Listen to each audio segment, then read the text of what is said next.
Hey everyone, Ansh here, and does this sound familiar to anyone?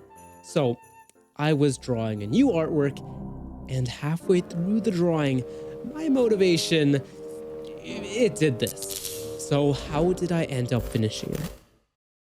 To answer that question, we first need to understand what stamina in the context of art actually means.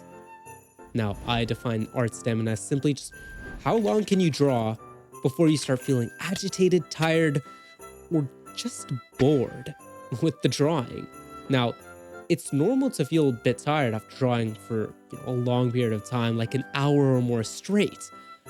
But the problem arises when you feel tired at the start or even before you start drawing. Like you wake up feeling pretty good, you're ready to take on the day, and now you look like this. Like in my case, where I just finished 2 render drawings back to back, so starting this third drawing, it was really going to push my limits. Now, for stamina, obviously there could be other reasons too, right? Like not having enough sleep, for example, right?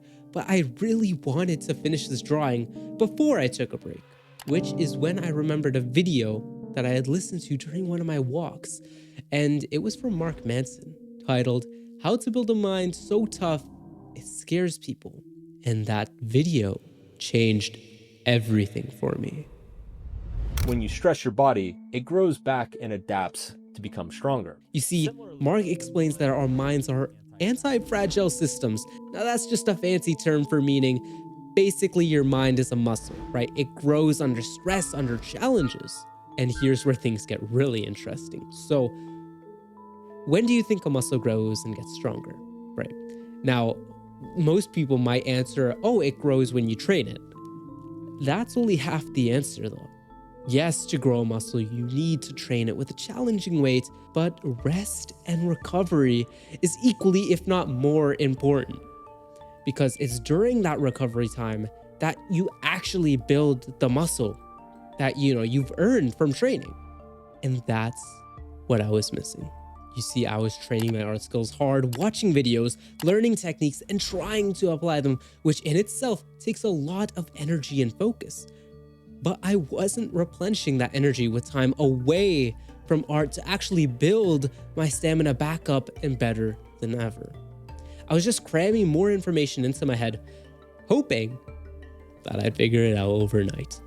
That's not what happens, by the way, guys.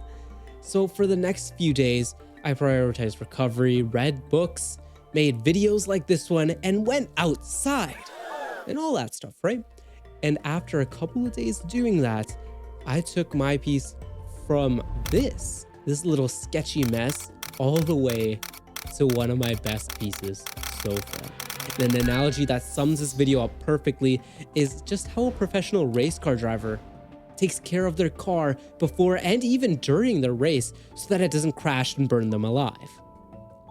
But for artists, you are the vehicle. And if you don't recover, you'll crash.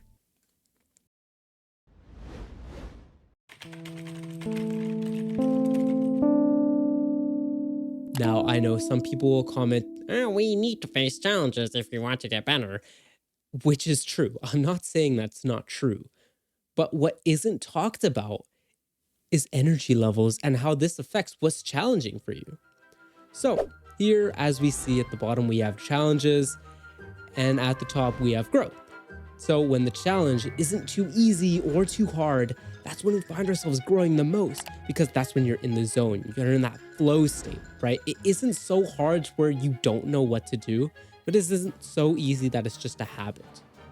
And similarly, if making a render drawing was a challenge when you were all rested and recovered like myself, it may be too difficult when you're mentally fatigued. And this is when you enter the burnout zone. You stay here too long, it can ruin months or even in severe cases, years of progress and enjoyment in art. And in case recovery sounds boring to you, there is an interesting thing that happens when you allow yourself to recover. When you get your stamina back after doing those challenges, your stamina bar doesn't go back to 100%, but a little bit above that for a short amount of time. And this is a common occurrence with the body. It's called overcompensation, right? Again, another fancy term. It's just when your body recovers past its previous peak for a short amount of time. Now, if you tackle normal challenges, the challenges that you faced before in this state of overcompensation, you'll just go back to normal with minimal improvements, right? I mean, it won't be nothing. You won't gain nothing. But if you have a boosted up stamina, obviously you'll want to go for a more challenging, a previously super challenging idea now with your newfound stamina, because you can cement that boost because your brain is essentially like, oh, we actually need this energy. It's not something that's nice to have. It's something that we need. And if you need something, then your brain is going to keep it. And if you keep doing this over and over, you'll get those tiny boosts in energy, which will add up in the long run. So here's something to do right after this video. If you find that you're low on energy when it comes to drawing, make sure to get proper sleep, guys. Let's start off with the basics, okay? And hey, I see you. Stop cramming your brain with countless art tutorials, dude. You're not going to retain all that information. I'm saying this from experience, dude. What I'd suggest is taking a focused approach to tutorials and watching what's relevant to your studies. If you're practicing arms, for example, you probably want to watch videos on arms and not halfway through, I don't know, switch to color theory. And I'm not saying that you have to stop drawing. I didn't stop drawing, right? Or that you have to stop watching tutorials, because I didn't either. But if you can't seem to get anything done, bro, just take a break. You've earned it. And when you have that high energy, make sure to make the most of it, because it won't always be there.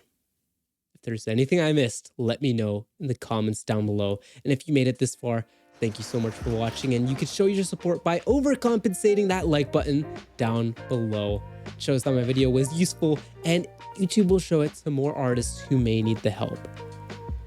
I will see you guys in the next video.